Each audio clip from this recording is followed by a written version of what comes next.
tous dans cette nouvelle édition de Getting sur Tout TV Africa. Alors que le Niger est suspendu de l'Organisation internationale de la francophonie OIF après le coup d'État du 26 juillet 2024, l'organisation a formulé une demande audacieuse. Elle a de nouveau exigé la libération du président déchu Mohamed Bazoum qui est en résidence surveillée depuis un an.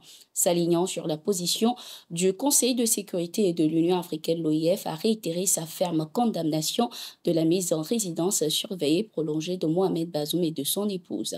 L'ancien président doit d'ailleurs répondre d'accusations de haute trahison et d'atteinte à la sûreté de l'État. Après la levée de son immunité, il a été auditionné par une équipe d'enquêteurs de la gendarmerie nationale nigérienne.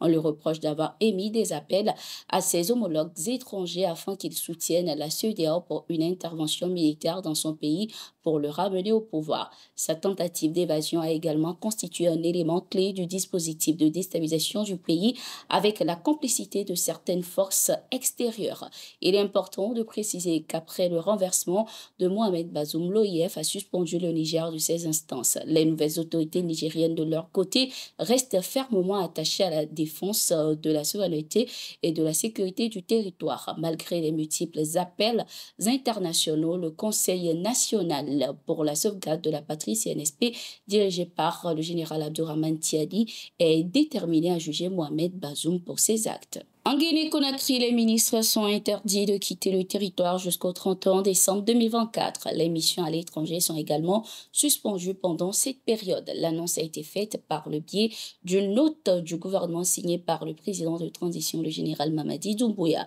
En période de crise économique, cette décision vise à restructurer et à faire face aux défis internes. Pour Ousmane Gawal Diallo, porte-parole du gouvernement guinéen, cette mesure se justifie par la nécessité de rationaliser les dépenses publiques afin de renforcer l'efficacité gouvernementale tout en assurant une gestion optimale des ressources de l'État.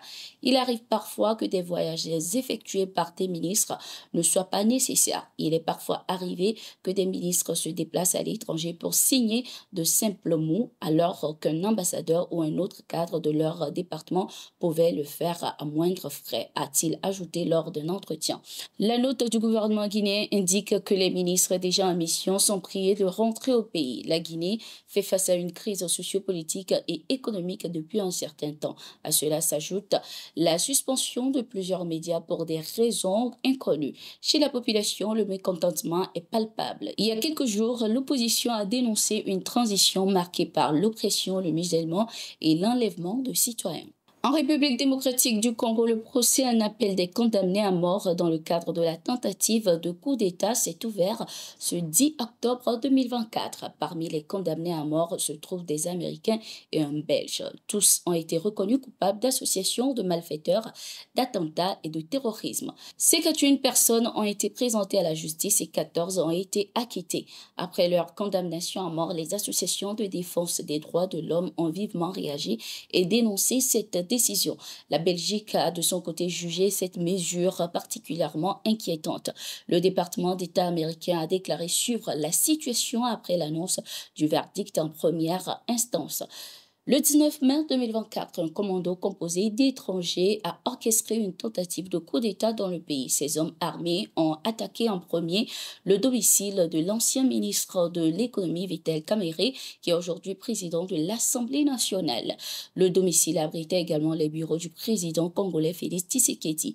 Lors des échanges de tirs, le chef du complot, Christian Malanga, a été tué. Au Mali, le procès pour l'achat de l'avion présidentiel et des équipements militaires surfacturés est suspendu à la demande du parquet. Cette décision se justifie par l'insuffisance d'informations relatives à cette affaire. Ouvert le 24 septembre 2024 dans le cadre de la session spéciale de la Cour d'assises sur les crimes économiques et financiers, ce procès concerne deux affaires complexes de détournement de fonds publics remontant à 2014 portant sur plus de 130 milliards de francs CFA. 9 personnes sont accusées, dont d'anciens ministres, des militaires et des hommes d'affaires. Elles sont poursuivies pour corruption, atteinte aux biens publics ainsi que faux et usage de faux. Le report de ce procès inédit suscite de vives réactions au sein de la défense. Les avocats dénoncent notamment une manœuvre dilatoire et ont indiqué qu'ils souhaitent déposer des demandes de mise en liberté provisoire en attendant la reprise du procès. Au Mali, les forces armées, dans le cadre de leurs opérations de sécurisation du territoire, ont neutralisé plusieurs terroristes à Ber, dans le nord du pays. Selon un communiqué, ces assaillants tentaient de tendre une embuscade aux forces armées pour venger leurs frères neutralisés quelques jours auparavant dans cette même localité. Grâce à la vigilance des forces armées, ces terroristes ont été à leur tour neutralisés et leur matériel saisi lors de cette opération. Ainsi s'achève cette édition. Merci d'être resté avec nous. Nous sommes en continu sur nos différentes plateformes. À tout de suite.